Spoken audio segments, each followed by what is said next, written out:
Hi guys, and welcome to my review of The House of the Dead 2. And I think it's also called Dead Dame in some places. But yeah.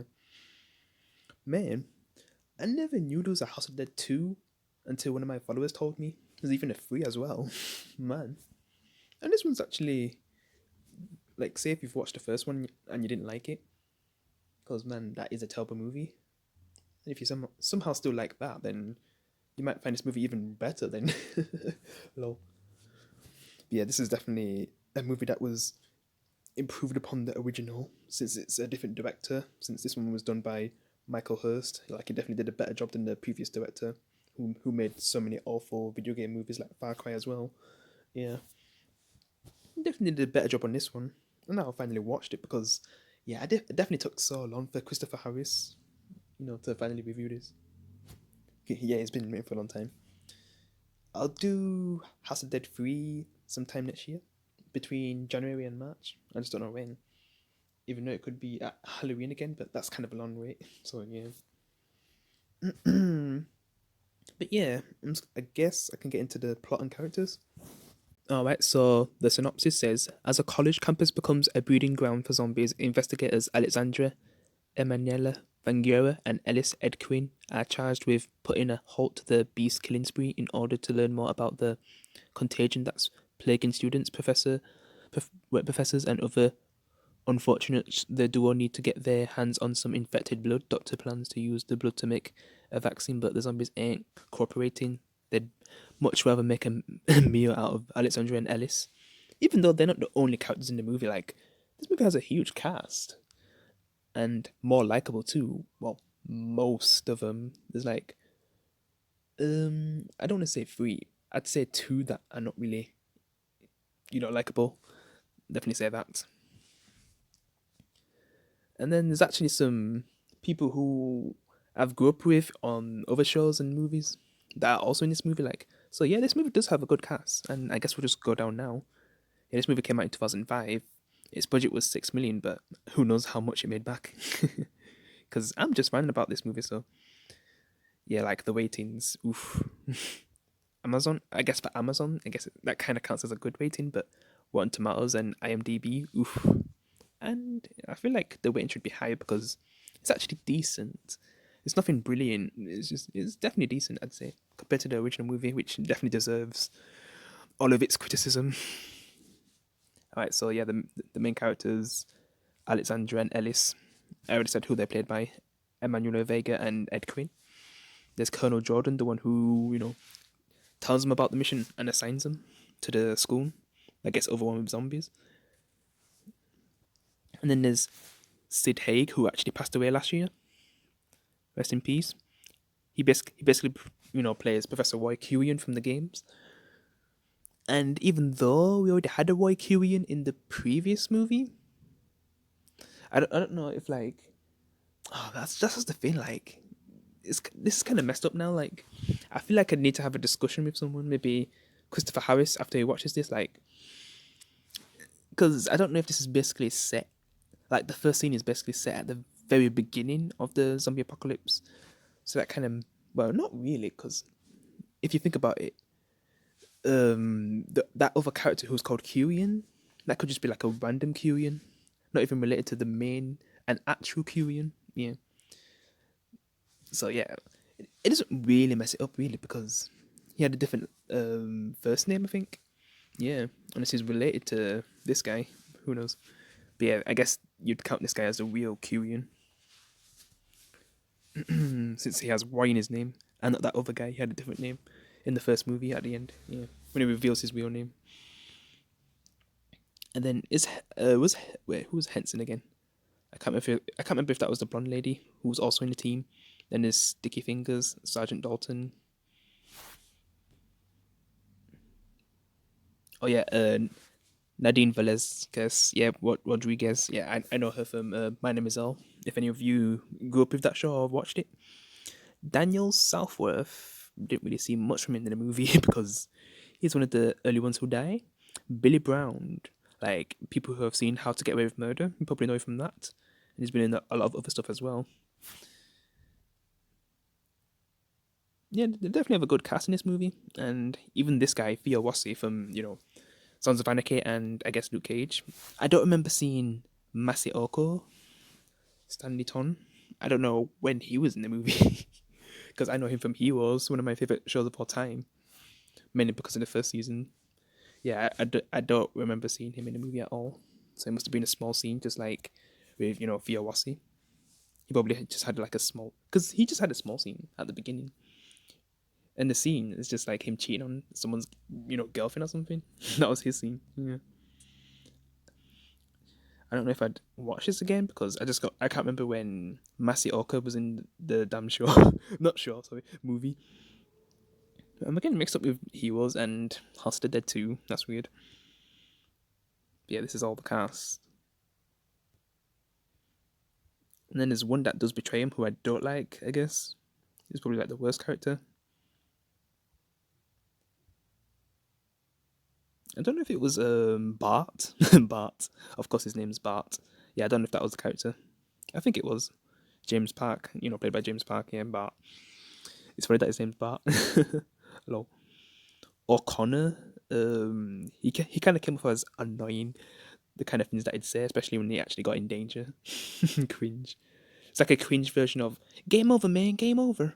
It sounds good. Lord, this guy, man. He came off more as annoying than funny. Yeah, but yeah, Sticky Fingers.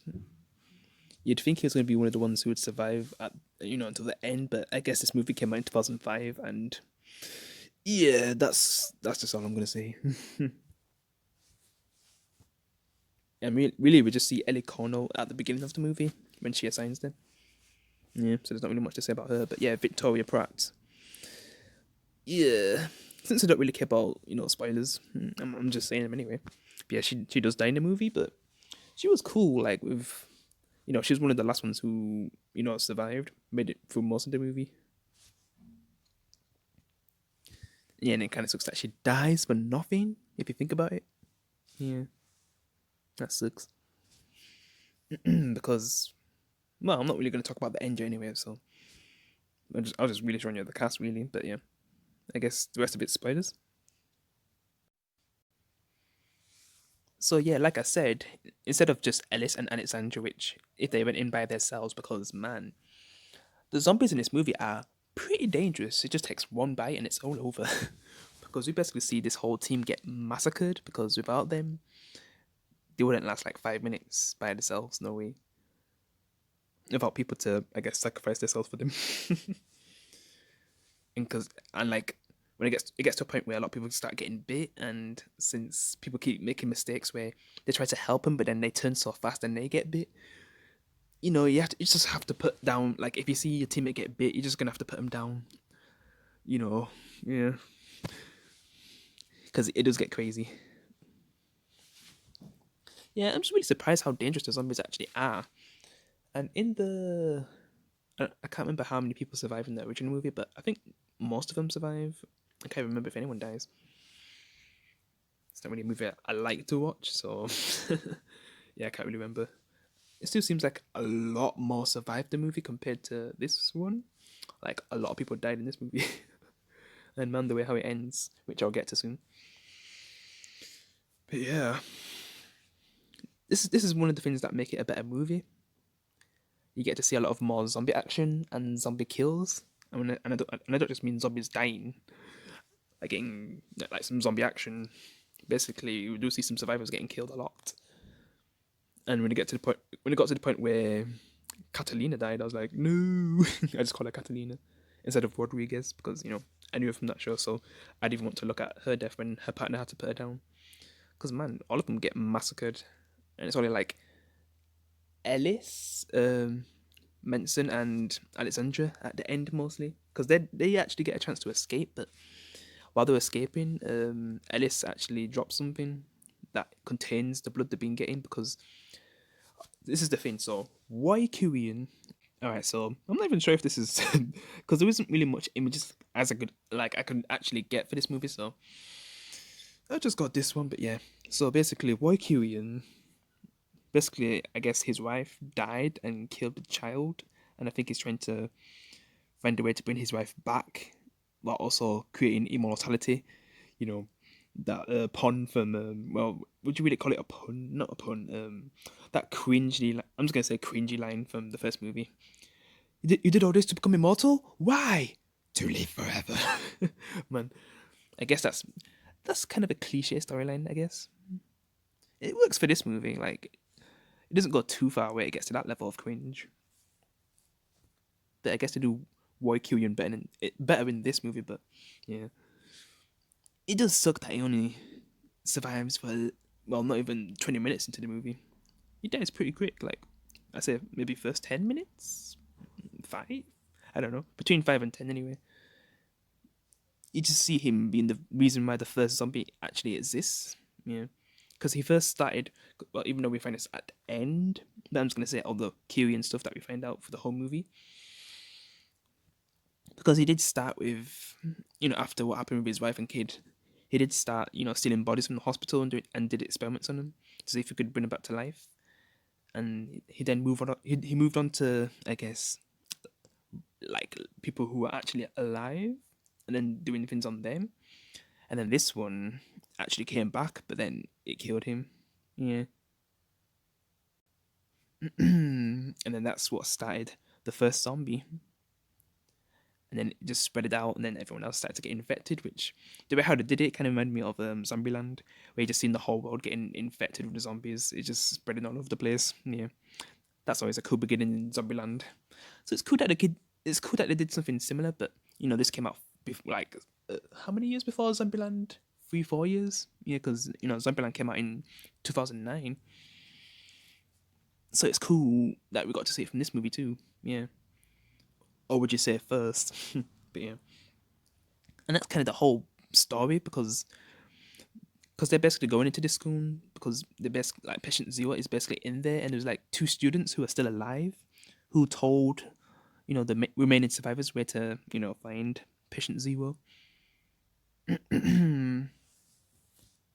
Well, patient Zero, would you say that's basically his wife, which he locked up, and then the person that he took and killed is the one that kills him. But then I guess that same zombie and him and Kyrian as a zombie kind of spread the virus by biting other people. And then it probably went into the food, and then yeah, that's what happened. Like, well, Kyrian as a zombie basically goes to a restaurant, bites the chef, and then I guess the cook might have got into the food. Then it's that, like, that's how it spreaded basically. Yeah, across the whole world.